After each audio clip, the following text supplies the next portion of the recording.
sekolah aman bagi siswa. Sekolah harus menjadi tempat yang aman dan nyaman bagi siswa. Tidak hanya aman dan nyaman secara fisik, tetapi juga secara psikis dan sosial. Kasus terbakarnya Adelia Rahma di lingkungan sekolahnya di Kabupaten Padang Pariaman hingga akhirnya meninggal 3 bulan kemudian dengan luka bakar di tubuhnya menunjukkan bahwa sekolah belum menjadi tempat yang aman dan nyaman bagi siswa. Sebelum kasus ini, ternyata Adelia juga seringkali dirundung temannya di sekolah. Kepolisian memang telah menangani kasus tersebut. 2 guru ditetapkan sebagai tersangka karena dinilai lalai sehingga menyebabkan Adelia meninggal. Unit Perlindungan Perempuan dan Anak Polres Pariaman, Sumatera Barat juga sudah memeriksa siswa yang diduga menyiramkan bahan bakar minyak ke tubuh Adelia. Namun, itu semua hanya upaya untuk memberikan efek jera kepada mereka yang dinilai bertanggung jawab atas kasus tersebut. Langkah ini tak akan mampu menciptakan sekolah yang aman dan nyaman bagi siswa jika tidak ada upaya untuk mewujudkannya.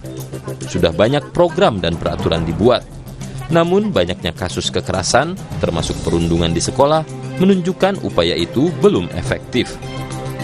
Sekolah aman, nyaman, dan menyenangkan menjadi salah satu amanah peraturan pemerintah nomor 32 tahun 2023 tentang Standar Nasional Pendidikan. Dengan amanah ini, sekolah harus mengubah fungsi dari institusi yang hanya mentransfer pengetahuan menjadi rumah kedua yang menciptakan ekosistem baru untuk penumbuhan karakter dan kompetensi yang dibutuhkan siswa. Hal itu bukan hanya tanggung jawab guru, melainkan harus didukung manajemen sekolah yang kuat. Perlu upaya menyeluruh dan komprehensif oleh semua pemangku kepentingan pendidikan, mengingat pembelajaran menyenangkan melibatkan standar pendidik dan tenaga kependidikan, standar sarana prasarana, standar proses, dan standar pengelolaan. Standar pendidik dan tenaga kependidikan sebagai penanggung jawab langsung pelaksanaan pendidikan di sekolah di Indonesia masih perlu ditingkatkan. Banyaknya kasus kekerasan di sekolah menunjukkan belum banyak guru dan tenaga kependidikan yang mampu menemukan potensi kekerasan di sekolah.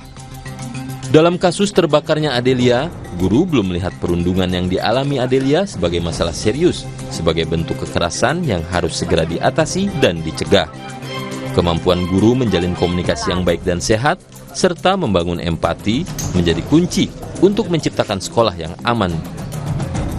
Pendidikan karakter belum dapat dikatakan berhasil jika empati belum terbangun. Empati merupakan sebuah keterampilan dan sebaiknya diajarkan kepada siswa.